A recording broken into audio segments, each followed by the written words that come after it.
Alright, it is FrOzenSwipe here, and I've got a sniping gameplay for you guys on Bakaara. And I don't generally tend to get a lot of sniping gameplays, but this is actually quite a good game. My accuracy isn't too great at the start, and there are a couple of bits where are quite boring, so I'll speed up through them. And you'll see at the start my accuracy is pretty terrible, but it does get better. So I do eventually end up hitting people and end up killing them. If that wasn't true, I wouldn't have gotten the score that I got at the end. So I do quite well at the end, so please kind of bear with me here. It's another case of it gets better, trust me. But yeah, I'm using non-lethal kill streak, so considering the score I get, it's pretty good. So all my kills are going to be with, either my sniper or my sidearm. Yes, I'm not afraid to actually pull out my pistol every now and again if I feel that, either a sniper is like just not appropriate for the situation, like if I know I'm going to be going into close quarters, or if I miss my first shot, or if I get a hit marker. Obviously, there's no reason why I can't pull out my pistol and finish the guy off. And besides, I get a few kills with my pistol. Like, I mean, I can understand if you got pissed off if, say, I had like an MP9 or something, or a machine pistol as my sidearm, and I just ran around and got most of my kills with that. But it's the 44 Magnum. I mean, it's not too bad. I think I've also got tactical knife on it. So I mean, the 44 Magnum is not exactly like the easiest thing in the world to use, but it's a downside easier than a Desert Eagle. I remember trying to use that thing, and it's just got too much recoil for it to be practical in any situation. I'd say maybe a Kimbo that might be okay, but I just couldn't suffer through the Desert Eagle long enough to unlock a Kimbo for it, so it just really isn't worth it. But anyway, I am really going off topic here, but I hope you guys had a good Easter. I certainly had an eventful Easter, I'd say that. It was okay, I suppose. I can't really complain too much. I'm sure people have had worse, but I did get plenty of chocolate, as you do. Got a few eggs, got a lint bunny. If you've ever had one of those things are amazing. They're just gorgeous. But the thing is, though, I'm not one of those people who can just devour large amounts of chocolate. Like, I know some of you have probably had like 5 Easter eggs or something that day, and felt nothing. You'd probably be grand, but not with me. For some reason, when I start to eat like large amounts of chocolate, I actually start to feel kind of sick. So I mean, there really isn't much sense in making yourself sick. So that obviously kind of sucks. But I mean, half an egg would do me. I mean, any more than half an egg, and I just start to feel kind of nauseous. So I mean, it really isn't worth it. But I mean, obviously, it isn't too bad, because I mean, I can just space out the chocolate like over the rest of the days that I have left in the Easter holidays. I think I have another week or so. So I mean, it's not too bad in that sense. I mean, just gotta moderation. Everything in moderation, except for sex. I believe that's what Mick Jagger said. But yeah, okay, I need to get back on topic. But I had to go to my cousin's house, and that is not exactly a fun experience, because none of them are my age. I'm sure some of you guys, you go to visit your cousins or something, you probably have cousins that are around your age. I only have like 2 cousins that are around my age, and they're both girls, so I really don't have that much in common with them. But all the rest of my cousins are either like adults, like fully grown, or they're these guys, which I had to visit, which are all very young. There are 4 of them, and they range from 11. 11 is the oldest, and then it goes right down to 2. Okay, which is not fun. Like, if you ever been attacked by small children, it's not fun. It's a very unusual situation, because you can't really defend yourself. You can't like stop them from attacking you either. I mean, there's nothing really you can do. You just have to sit there and let them attack you, which is really quite unusual. Because obviously, if you try to defend yourself like properly, you're just some jerk who's been like wailing on small children. I mean, like, come on. So you can't do that. You have to pretty much sit there and take it. Oh god, kind of like prison. No, not really. I don't know. I really don't know what I was saying there. But flashbacks. Anyway, back to what I was saying. So not the best Easter in the world, but hopefully you guys had a better Easter. So you can tell me how that was. But I bet you probably saw like a few days ago that Hutch left Machinima, and he pretty much said that he was going to stop doing the gameplay commentating stuff. If you don't know, Hutch is a gameplay commentator, and he was one of the first guys to start doing gameplay commentaries. He'd be one of the first few to start doing it.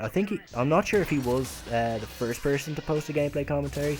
Apparently, he used to do montages and stuff, and then someone asked him to give tips, and he couldn't do that in like a montage. So what he had to do is he had to get a good sniping game, and then he commentated over it, so he could give people tips. And that's pretty much how gameplay commentary started, and people like XCal as well, but he was definitely one of the first people to start doing that. But he just said that he was going to leave, pretty much to stop making gameplay commentaries and that. And a lot of people think that he's kind of abandoning them, and I can understand why they'd feel like that, but you gotta kind of look at it from his point of view. I mean, he's pretty much gotten to the top of his profession. Like, it started off as a hobby, and now it became his job. And when that happens, I mean, obviously it's great at first because you're being paid to do what you love, but eventually it does get to the stage where your hobby literally does become your job, and you're not having as much fun doing it. And you could kind of see that with Hutch. Like, he was kind of neglecting his own channel a little bit. He wasn't putting up videos there. He wasn't making a lot of videos for Machinima either. So, I mean, you could see that he wasn't having as much fun doing this as he would. And, I really do wish the guy well, whatever profession he goes on to do. Because, I mean, I can understand where he's coming from. But yeah, it really is sad to see him go, because he was the first gameplay commentator that I started watching. He would definitely have been the inspiration for me to start doing all these gameplay commentaries. And I think the very first video I watched of him, I wanted to get better at Modern Warfare 2, because I only got into like YouTube and gameplay commentaries and that at the start of Modern Warfare 2, because that's when I pretty much when I started playing Call of Duty, and I was pretty terrible. And I started watching these to get better at the game, to pick up a few tips, and hopefully become somewhat decent at the game, because I was pretty bad, I'm not gonna lie. Yeah, Hutch was one of the first guys to come up, because obviously at that stage he was pretty big at that stage, because he was one of the first people to do it. And I believe the very first gameplay commentary I ever watched was a game of Team Deathmatch on Scrapyard, that was the name of the map, with the AK-47 by Hutch. So and from there, obviously, I started watching more of his videos, and picking up more tips and tricks and things like that. And eventually I started to get decent at the game, at least. And but then it got to the stage where I wasn't just watching gameplay commentaries to get better at the game. I was watching them because I enjoyed watching them. And obviously from Hutch, I started watching like Seananners and Machinima Respawn, and then obviously from Machinima Respawn I started watching other gameplay commentators, the commentators that I would watch today. So what commentators do you what big YouTube commentators would you watch? The guys I tend to watch would be Drifter. I started watching him with his Modern Warfare 2 in depth, and then Black Ops in depth when that came out. And he's doing Modern Warfare 3 in depth as well. That's basically a show where he goes ahead and he looks at all the gun statistics for each of the guns.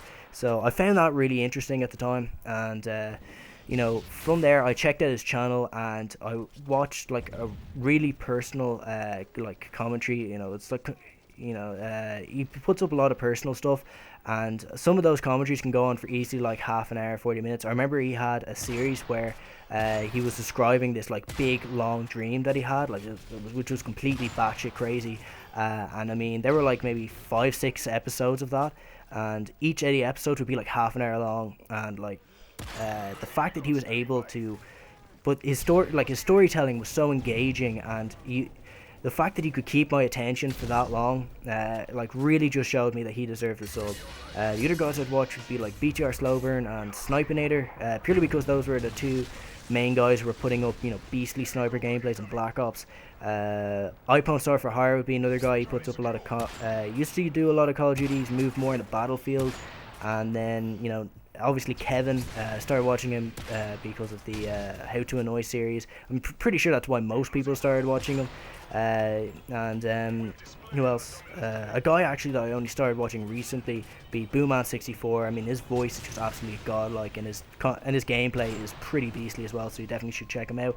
I've actually gone over time. I really didn't expect this, but yeah. So what commentators do you watch? And obviously, did you have a good Easter and that? So yeah, this has been FrOzenSwipe. Hope you've enjoyed. If you want to see more sniping gameplays, I have a few more for you to watch, so if you want to see more of that, then feel free to let me know. So yeah, this has been FrOzenSwipe. Hope you've enjoyed.